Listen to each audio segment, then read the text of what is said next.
기후변화라는 얘기는 대응하고 관리하는 거거든요.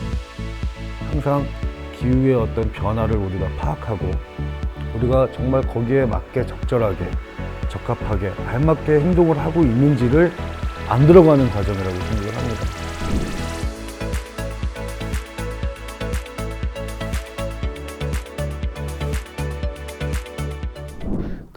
질문하신 기후위기 시대에 관련된 부분인데요. 이미 배출된 온실가스로 인해서 우리가 부정적인 영향을 줄이고 또 기회성을 창출하는 적응 정책을 우리가 하고 있습니다. 근데 기후변화 대응에 있어서 조금 더 우리가 심각하게 좀 대응을 하고 전체적으로 또 기후변화에 대해서 관리를 하기 위해서 지금 제가 볼 때는 기후변화에 대한 더 점진적인 용어로 기후위기라는 그런 용어를 쓰는 것 같다고 생각이 듭니다. 기후위기 시대, 기후위기라는 말은 아마 많은 지역이나 또 많은 또 시민분들께서 공감하시고 계시는 것 같고 또 예전보다는 확실히 기후에 대한 인식이 상당히 높아지고 있는 것 같습니다. 많이 이제 학술적으로나 과학적 근거에 의해서 우리 이제 기온에 대한 증가, 또 해수면에 대한 상승, 또 우리가 늘 겪고 있는 또 폭염이나 또 한파나 또 기타 등등의 어떤 극한 기후 요소들이 우리가 경험해보지 못했던 어떤 기후변화로 인한 피해나 빈도나 규모가 점점 커지고 있는 것들을 좀 느끼고 있거든요. 그런 것들이 이제 지역마다 가지고 있는 대처 능력? 조금 더 우리가 이제 얘기를 하자면 적응 능력이라고 얘기하는데요. 그 능력에 따라, 그 위기를 좀 다루고 대처하고 또 그걸 극복하는 그 정도는 다 틀릴 거라고 생각을 합니다. 한편으로 전체적으로 우리가 2018년도에 겪었던 아주 극심한 폭염 같은 것들, 또 요번 연도에 긴 장마 이런 것들은 정말 그동안 저희가 시민분들이 또 저희 쪽에서도 물론 많은 기관에서도 겪어보지 못했던 이런 일들인데요. 지금 1.8도까지 이렇게 과거의 관측값에 의해서 우리나라 한반도가 1.85도까지 기온이 상승됐다고 하는데 앞으로 온실가스 감축을 열심히 줄여야 되는 이유가 그런 이유도 있지만 앞으로 시나리오대로 만약 간다면 상당히 많은 온도가 또 올라가고 또 그로 인해서 여러 가지 우리가 겪어보지 못했던 피해들이 많이 발생할 것 같습니다.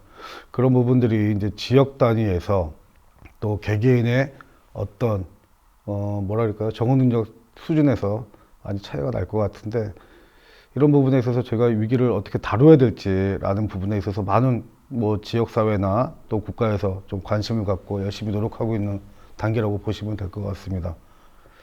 근데 그러한 수단으로 이제 저희가 이제 기후변화 적응이라는 부분을 얘기하는데 기후변화 적응은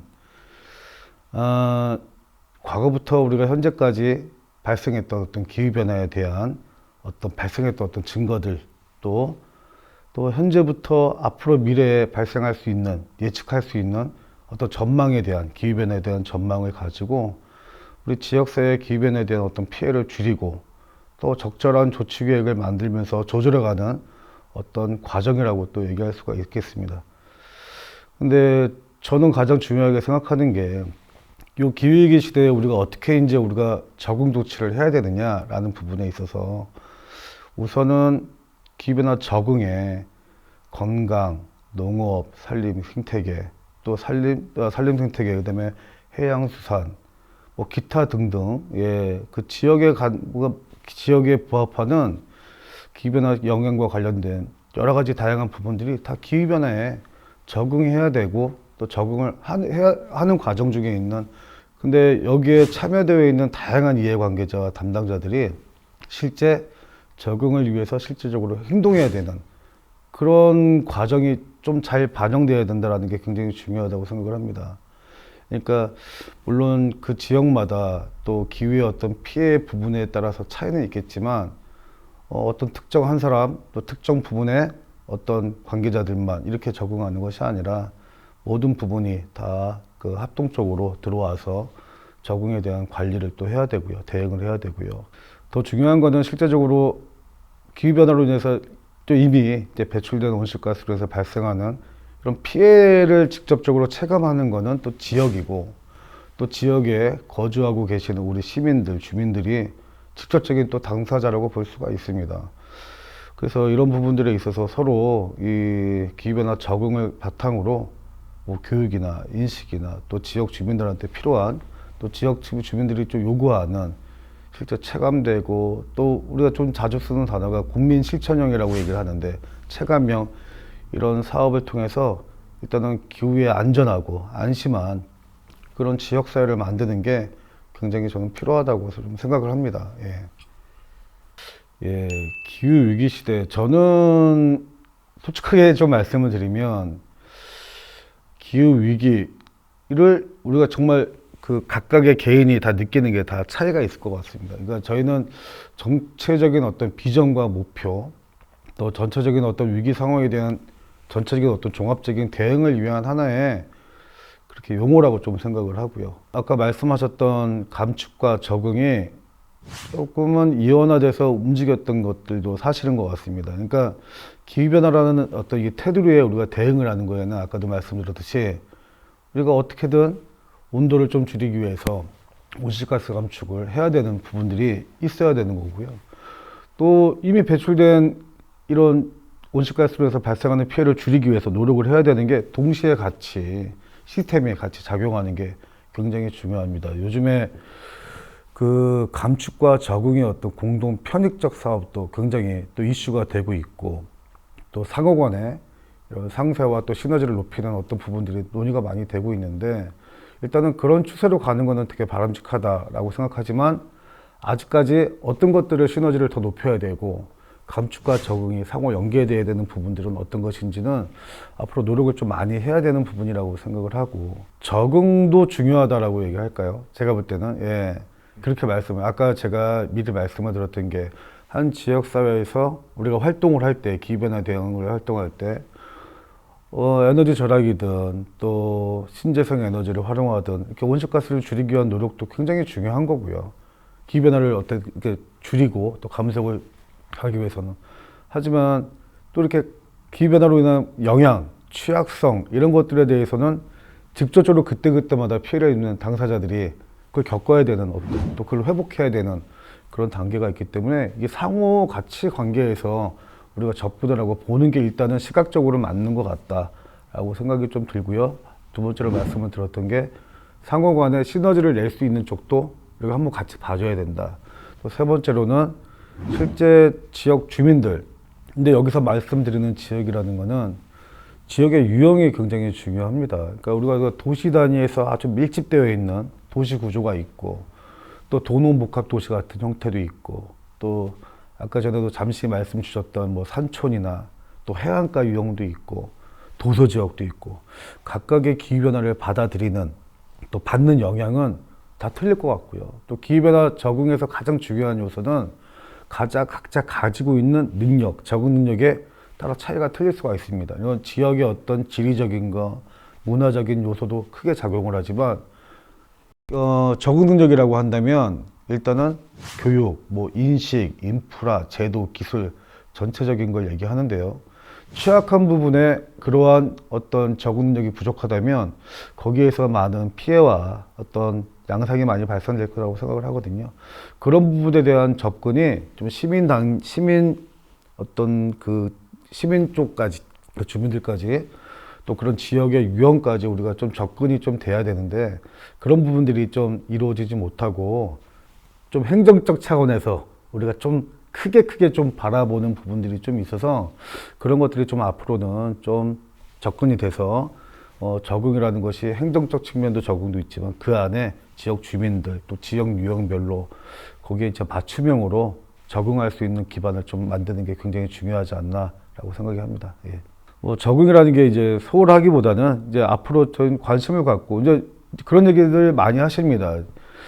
그 2011년도만 해도 지금과 같은 뭐 지역 주민에 대한 또 저는 시민 적응이라고 얘기하는데 그리고 행정 단위의 어떤 계획적 차원에서의 적응을 많이 얘기를 했던 것 같고 근데 지금은 보니까 지역의 어떤 특성과 유형을 고려한 또 시민들이 실제 체감할 수 있는 그런 아이디어적인 어떤 사업들이 많이 좀 발굴돼서 좀 활성화되는 것도 필요하다고 생각을 합니다. 우리가 적응이라 그러면은 뭐가 적응이지, 어떤 게 적응이지, 우리가 계획 속에서 아주 큰 것만 다루는 아주 구조적이고 인프라적인 어떤 기후변화 적응을 얘기하는 건가?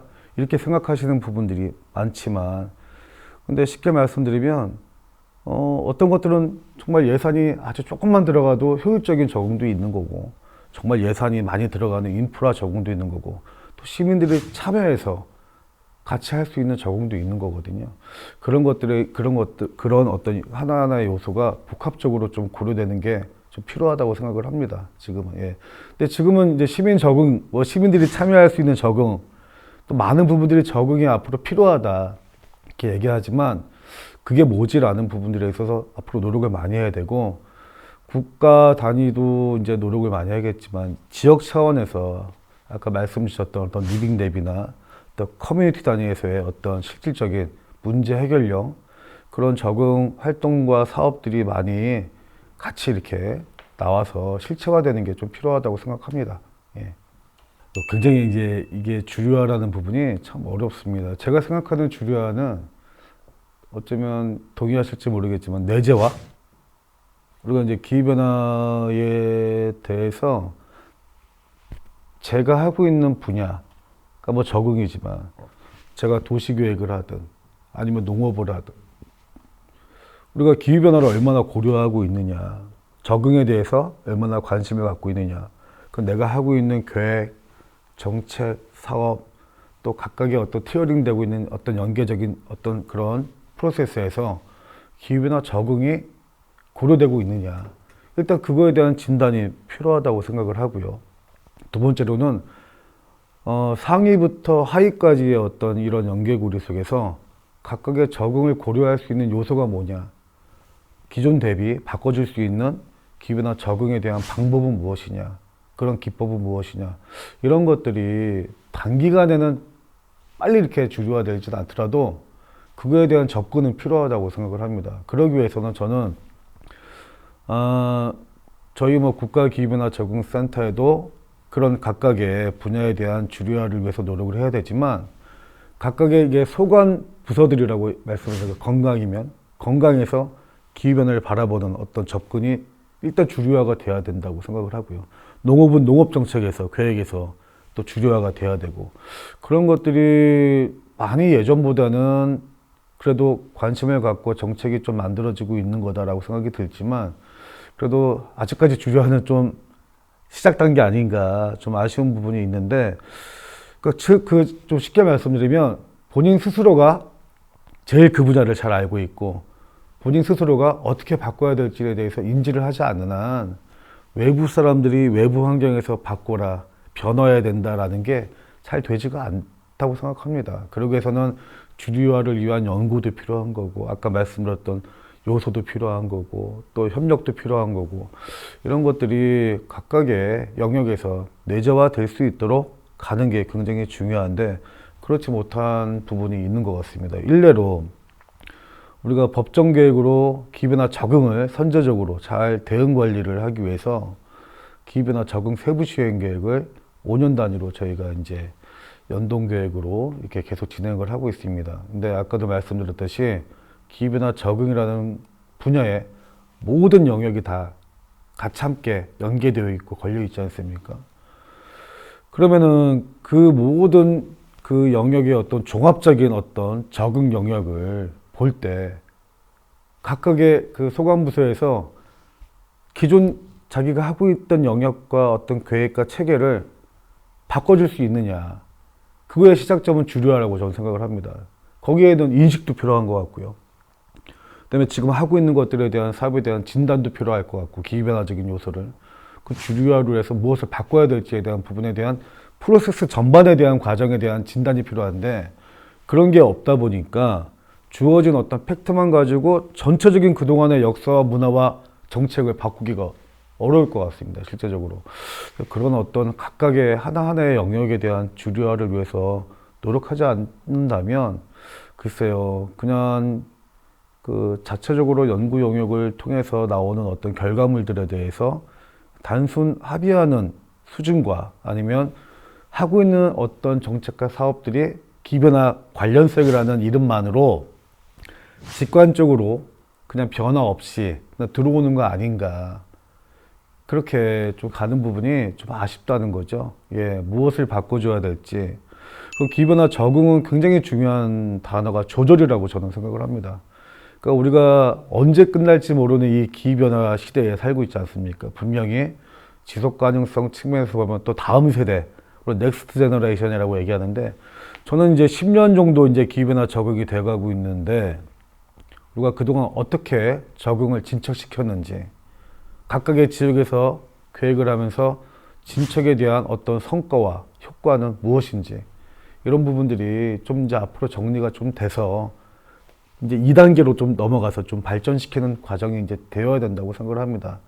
그런 과정에서 주류와 아까 시민 적응, 또 각각의 요소에 대한 어떤 그런 기법들이나 이런 요소들이 통합적으로 잘 구현돼야 앞으로 또 두 번째 단계에서의 적응을 더 실천화시키고 더 발전시킬 수 있지 않을까라는 생각이 좀 많이 듭니다. 예, 예. 물론 그 각각의 부분에서 먼저 이런 부분들을 인지하시고 또 적응이나 기후변화에 대한 부분에, 그러니까 포괄적으로 이제 꼭 적응을 꼭 얘기하기는 그렇지만 제가 이제 하고 있는 분야가 적응이기 때문에 적응에 대해서 이제 뇌자를 인식하시고 가시는 부분도 있죠. 예, 관련 연구기관도 있고 부처도 있을 거라고 생각을 하지만, 예를 들어서 어느 분야는 되게 빨리 가고 인지를 하고 있는데 어느 분야는 그냥 그대로이다? 그게 이제 지역사회로 똑같습니다, 실제적으로.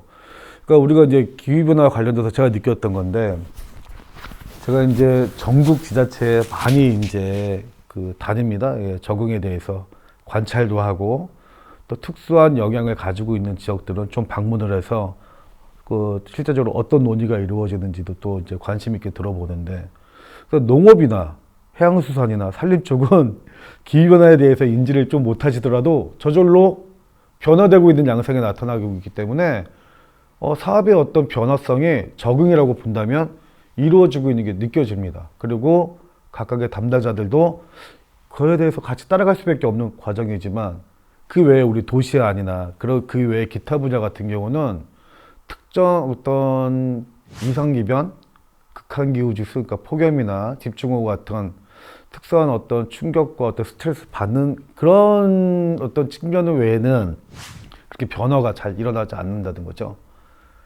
그런 부분들이 좀 아쉽습니다. 예. 우리가 정말로 우리가 하고 있는 사업들이 기후변화 지금 현재 우리가 진단한 결과를 봤을 때, 문제가 없다. 요 정도 요 현재 상태에서 진행해도 큰 무리가 없겠다라고 판단이 들면 가는 거에 대해서는 뭐 큰 문제가 없죠. 하지만 문제점에 대한 진단이 이루어져 가지고 개선이 필요한데도 안 바꾼다면 그건 저는 문제가 있다고 생각을 하거든요. 그런 게 다 복합적인 과정이라고 저는 생각을 합니다. 예. 그런 것들이 좀 내재와 인식, 재원 이런 게 다 같이 움직여야 되는 상황이라고 생각합니다. 예. 네네. 자연적으로 변하고 있기 때문에 가장 일례로 잘 아시겠지만 농업 같은 경우는 제가 봤을 때는 저기 산림이나 농업 생태계 쪽은 변화되고 있는 게 보입니다. 과학적 근거로도 보이고 또 지자체 적응 대책에서 크게 변화되는 양상으로 나타나는 것들이거든요. 많은 지자체에서 농업 관련돼서 새로운 작물 개발 이런 쪽을 안 하는 지역은 없습니다. 그리고 재배 적지에 대한 어떤 북상에 대한 고려, 기온이 따뜻해지니까 아열대 작물에 대한 어떤 관심도 이런 것들은 정말로 좀 전체적으로 고루고루 이렇게 들어가는 것 같고요. 산림 같은 경우도 실제적으로 기본적으로 이제 산림 얘기하면 산불, 우리가 산림에 대한 어떤 병해충 방지, 방역 사업들, 방제 사업들, 그다음에 산림 재해 관련된 사업들도 주로 다뤄주고 있는데, 이런 것들은 실제적으로 좀 변화 양상보다는 뭐 어떤 그 기후에 대한 영향에 어떤 피해를 받지만 산림 생태계 같은 거 있지 않습니까? 우리 뭐 이제 구상나무 같은 어떤 침야수 같은 것들에 대한 어떤 고사나 어떻게 이렇게 변화되는 어떤 것들, 이런 것들에 대한 부분은 좀 잘 느껴지고 있는 부분이라고 보시면 되고, 우리 해수 온도 같은 경우도 좀 더 따뜻해지다 보니까 아열대 어종이, 열대 어종이 많이 이제 분포되고 있는 것들도 보실 수가 있을 것 같습니다. 최근에 제가 동해안에서도 방어가 나온다는 얘기를 들었는데, 이건 제가 편하게 좀 말씀을 드리고 싶은데, 원래 이게 고등어나 방어과 이런 종류가 이제 전 남해안이나 이런 제주도 지역에서 저는 주로 잘 잡히는 거라고 생각했었는데 동해안에서도 대방어가 나온다는 얘기를 좀 들어서 좀 놀랐거든요. 그게 어획수는 얼마 안 되겠지만 뭐 그런 것들도 좀 들었고, 또 울릉도 같은 경우는 거의 뭐 90% 이상의 경제 소득이 오징어라는 얘기도 제가 들었고요.